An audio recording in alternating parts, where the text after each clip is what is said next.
Assalamualaikum warahmatullahi wabarakatuh. Salam pergerakan. Halo sahabat-sahabat di PMII, kembali lagi di channel YouTube Sahabat PMII. Channel yang membahas tentang informasi seputar PMII dan materi-materi yang akan membantu sahabat-sahabat berproses di PMII. Pada video kali ini kita akan membahas terkait dinamika gerakan mahasiswa dan kritik gerakan moral. Jadi tetap saksikan yang satu ini, cekidot.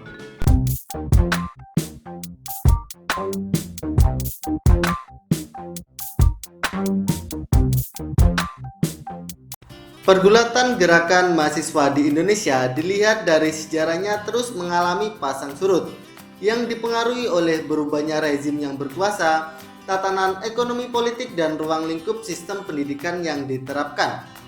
Peran gerakan mahasiswa dalam dinamika perubahan kekuasaan di Indonesia memiliki pengaruh yang cukup penting.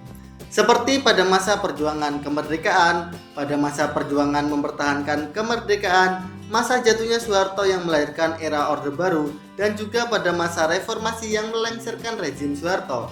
Mencuatnya gerakan mahasiswa dengan label heroisme seperti Agent of Change, Iron Stop, dan Social Control bukanlah sesuatu yang begitu saja terjadi. Labelisasi tersebut dalam prosesnya adalah konstruksi yang dilakukan oleh rezim Soeharto pada masa Orde Baru. Setelahnya, sebelum rezim tersebut melakukan genosida terhadap intelektual kiri, komunis dan Soekarnois, dan pembantaian terhadap jutaan orang yang memiliki afiliasi dan juga diduga dengan PKI, serta melakukan penahanan tanpa pengadilan terhadap ratusan ribu orang kiri. Konstruksi gerakan mahasiswa oleh penguasa adalah bagian dari upaya untuk mempertahankan status quo, sehingga bentuk progresif dari gerakan mahasiswa dilucuti hingga memunculkan apa yang disebut sebagai gerakan moral. Gerakan moral yang lahir dari rahim Orde ini dalam menjalankan aktivismenya, selain liberalisasi, mereka juga dikonstruksi seperti koboi atau resi dalam konteks kehidupan masyarakat Jawa yang tidak memiliki kepentingan kekuasaan dalam hati dan kepala mereka. Mereka memainkan moralitas untuk mengingatkan penguasa, kadang dibumbui dengan melakukan aksi, membuat pernyataan sikap, kampanye, dan aksi teatrikal. Sebagaimana seperti seorang resi, mereka datang ketika keadaan sudah genting dan dengan kekuatan moral mencoba menjadi roda penggerak perubahan. Namun gerakan tersebut cenderung hanya berangan-angan tentang perubahan emansipatif yang transformatif untuk rakyat kelas bawah atau kaum marhains. Menurut sahabat PMI, pengandaian yang pas untuk menyebut gerakan moral ini adalah gerakan ala koboi dibandingkan dengan ala resi, sebagaimana yang disebutkan oleh Arif Budiman tahun 1983. Ia menyatakan itu karena gerakan yang dilakukan oleh resi cenderung hanya dengan saran, masukan, atau kritik kepada penguasa tanpa dia melakukan gerakan aksi. Itu berbeda dengan gerakan koboi yang tidak hanya dengan kritik tapi juga seringkali dengan melakukan aksi pertempuran, sebagaimana yang dilakukan oleh gerakan moral mahasiswa selama ini. Tapi baik resi dan koboi, mereka sama-sama menolak bergerak bersama kelompok lain dan bergerak tidak untuk mendapatkan kekuasaan. Sedangkan gerakan moral merupakan gerakan pemecah belah. Itu karena gerakan ini menolak membangun aliansi dengan organisasi atau gerakan sosial lain atas nama kemurnian gerakan dan terhindar dari kepentingan politik lain. Ini menurut Aspinall tahun 2012. Artinya, gerakan ini menjadi penyokong status quo dan bersifat regresif. Lalu, apakah sahabat-sahabati mengetahui apa itu gerakan moral dan gerakan politik progresif? Dalam karyanya La Trahison des Clercs yang diterjemahkan dalam bahasa Indonesia menjadi Pengkhianatan Kaum Intelektual, Julian Benda menggambarkan cendekiawan sebagai sosok manusia ideal yang berprinsip kerajaanku bukan di bumi ini. Artinya, para cendekiawan dikonstruksi sebagai manusia yang tidak memiliki kepentingan duniawi. Para cendekiawan yang terlibat dalam dunia perpolitikan bagi Julian Benda dilihat sebagai wujud dari pengkhianatan intelektual. Tesis Benda dalam karyanya tersebut kurang lebih ingin mengatakan bahwa para cendekiawan ideal zaman dulu adalah moralis yang kegiatannya merupakan perlawanan terhadap realisme massa. Karya Julian Benda tentang pengkhianatan kaum intelektual ini merupakan pondasi dari gerakan moral di Indonesia. Para pionir kekuatan moralitas ini seperti Sohoki dan Sohojin atau Arif Budiman, dua orang saudara yang kuliah di Universitas Indonesia dan juga mahasiswa angkatan 66 yang lain seringkali mengutip karya Julian Benda tersebut sebagai pondasi gagasan moralitas mereka. Sohoki dan Arif Budiman melontarkan ide dan gagasan terhadap artikulasi gerakan moral mereka dalam seri tulisan di koran sejak awal 1967. Mereka berdua merupakan bagian dari pimpinan aktivis mahasiswa angkatan 66 dan dengan lantang menuntut Soekarno mundur dan mendukung pemberangusan kaum kiri serta naiknya militer pro Soeharto. Selanjutnya, sahabat-sahabat PMI, apakah mengetahui apa perbedaan gerakan moral dan gerakan politik progresif? Membedakan apa itu gerakan moral dan apa itu gerakan politik progresif tanpa melihat latar belakang sejarah terbentuknya kedua gerakan tersebut dan faktor ideologis dari keduanya, maka akan sulit membedakannya serta akan cenderung mendistorsi pemaknaan kedua gerakan tersebut. Sunyonto Utsman dalam artikel jurnal yang berjudul Arah Gerakan Mahasiswa, Gerakan Moral ataukah Gerakan Politik tahun 1999 mengartikan gerakan moral sebagai gerakan yang meletakkan energi mahasiswa hanya sebagai pendobrak ketika institusi birokrasi dan institusi politik tidak bisa memainkan peran sesuai dengan tuntutan sektor publik. Gerakan tersebut hanya meluruskan. Sedangkan gerakan politik dimaknai sebagai gerakan real dalam percaturan politik, yaitu dengan masuk lembaga eksekutif atau legislatif atau lebih tepatnya menjadi politisi profesional. Sunyonto Utsman mencoba membedakan antara gerakan moral dan gerakan politik. Namun analisanya tidak mampu menjawab pertanyaan tentang kepada siapa wacana gerakan moral itu bertuan. Siapa atau kelompok mana yang diuntungkan oleh wacana kekuatan moral tersebut dan benarkah wacana tersebut mampu mendorong perubahan struktural dan emansipatif untuk kelas yang tersubordinasi dalam kerangka negara Orba dan pasca reformasi, telah membuat argumennya menjadi mengambang karena salah menafsirkan. Terdapat juga perdebatan ideologis dengan analisa kelas sosial.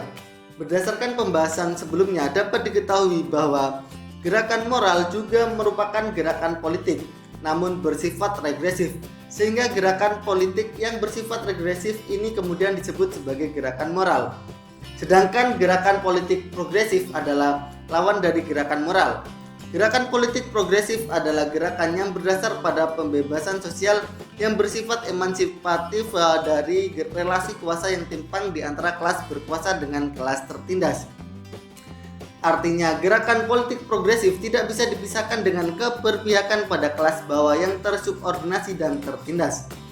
Gerakan politik progresif oleh karena itu berdiri berdampingan dengan rakyat atau membangun aliansi dengan organisasi lain dengan kepentingan yang sama. Mereka memiliki alternatif lain dari sistem yang telah ada. Perbedaan secara tegas antara gerakan moral dengan gerakan politik progresif menjadi sangat penting agar tidak terjadi pendistorsian. Batasan dari gerakan moral ini dapat dibagi menjadi 4 batasan.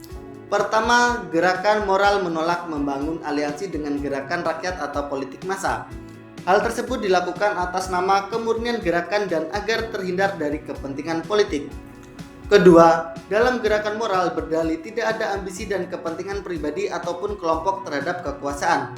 Mereka hanya memperjuangkan kebenaran yang mereka yakini dan tidak meminta sumbangsi dari perjuangan tersebut.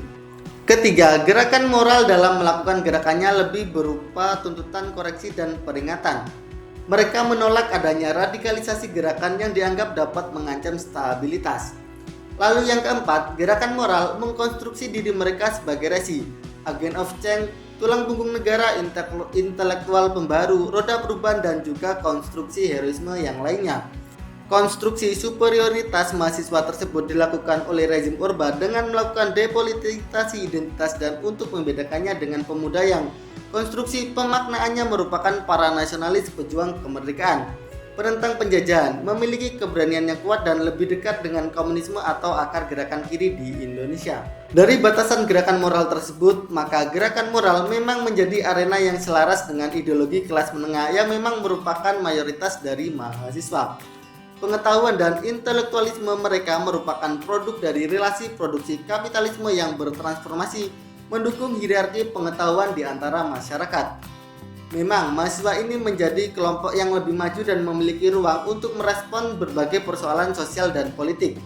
Dengan kekuatan moral mereka juga tidak jarang melakukan aksi massa dan berbagai bentuk protes yang lain. Tuntutan politis mereka juga mengarah ke tendensi pembebasan sosial dan pembelaan terhadap kelas bawah, seperti tentang kedaulatan, nasionalisasi aset, menentang pencabutan subsidi, menolak intervensi asing, kebijakan pro rakyat, atau tentang pembelaan moral terhadap kesewenang-wenangan organ negara. Namun, gerakan moral tersebut mengalami keterpurukan antara wacana dan orientasi perjuangan praksis.